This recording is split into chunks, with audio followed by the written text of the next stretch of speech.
Hi guys, this is video 2 of algebraic equations.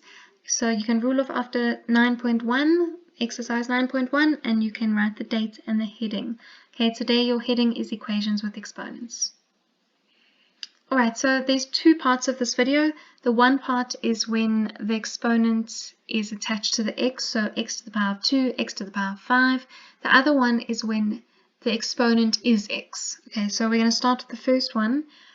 So if the unknown part is part of the base, you need to isolate the variable and root the other side. So all that means is I need to get x alone. Okay, you need to write these examples down. Okay, so if I'm trying to get x squared alone here, I'm going to first take the 2 over and add it to the right hand side, which will give me 48. Then I need to get x squared alone still, so because I'm multiplying by 3, if I do the inverse operation, so divide by 3, I'm going to get x squared is equal to 16. And how do I get the x alone then? I just need to do the opposite of squaring, which is square root. So if I square root x squared, the squares cancels with the root. And if I square root 16, I'm going to get 4. Alright, you can write down number 2. Okay, number 2, I'm going to still try to get the x alone. So how do I get x to the power of 5 alone? I would divide through by 2. So once I've done that, I'm going to have x to the power of 5 is equal to 32. And if I fifth root, I'm going to get x is equal to 2. Okay, the last one, when I see a variable next to a fraction, what I usually do is I just move it into the numerator. Okay, so that's exactly what I'm going to do. So I'm just going to move that into the numerator so it's a little bit less complicated. Okay, so I've got x to the power of 3 over 3 is equal to 9. Because I'm dividing here by 3, if I multiply by 3, I'm going to get rid of that. So I'm going to have x to the power of 3 is equal to 9 times 3, which is 27. And once I've done that, now I need to get rid of that cube. So I would just do the opposite of cubing, cube root, both sides, and you're going to get x is equal to 3. Alright, then the next part, so this part you've done in grade 8. The next part you haven't done before, so just make sure that you understand. If you don't understand, then make sure you ask me or one of your teachers and we will be happy to help you. Okay, so the next part is when the variable is in the exponent. Okay, so it's not x to the power of 2 now it's 2 to the power of x. So if the unknown is part of the exponent, you have to try and make the bases the same. Okay, so the base on this side is 2, the base on this side is 8. So how do I make the bases the same? So how do I write 8 as 2 to the power of something? I can, right? So 8 is the same as 2 to the power of 3. So I can change that to make the bases the same. And once I've got the bases the same, I can just drop them. Okay, so once I drop the bases, I'm only working with the exponents. So if I drop my bases, I'm going to have x minus 1 is equal to 3. And now I can just solve the equation like normal. So I'm going to say 3 plus 1, solving for x, is equal to 4. Okay, so let's do some examples on this. So please write down these examples and take the corrections in your book.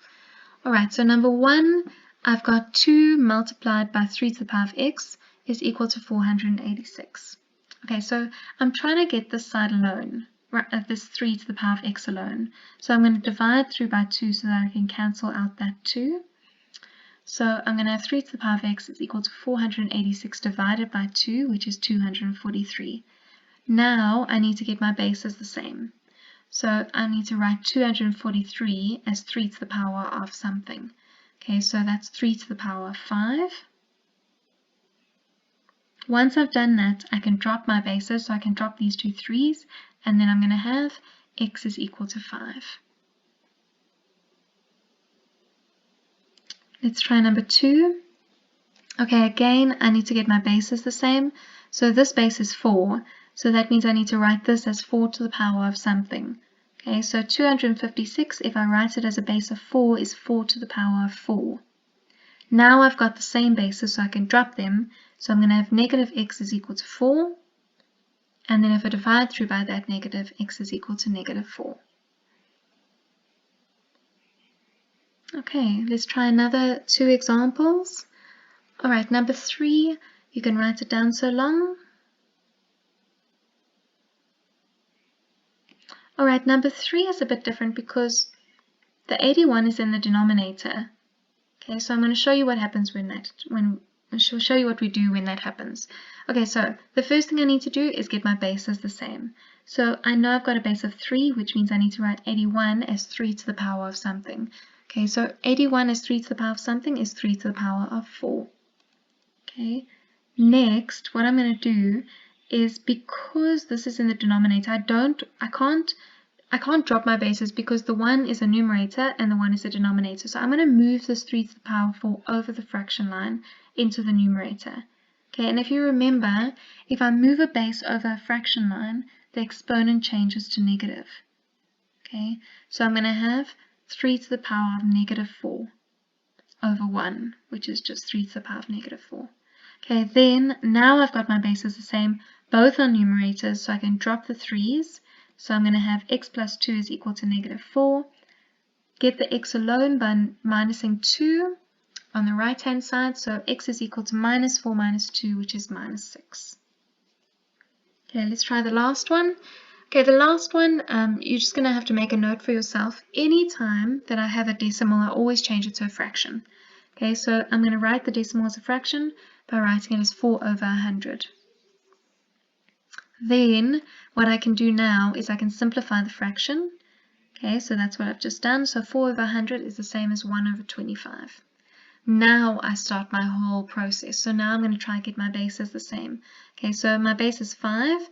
So can I write 25 as 5 to the power of something? Yes, 5 to the power of 2. Okay, so there I've got my same bases. Again, this is in the denominator.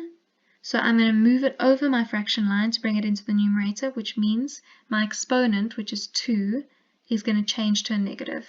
So I'm going to have 5 to the power of x is equal to 5 to the power of negative 2.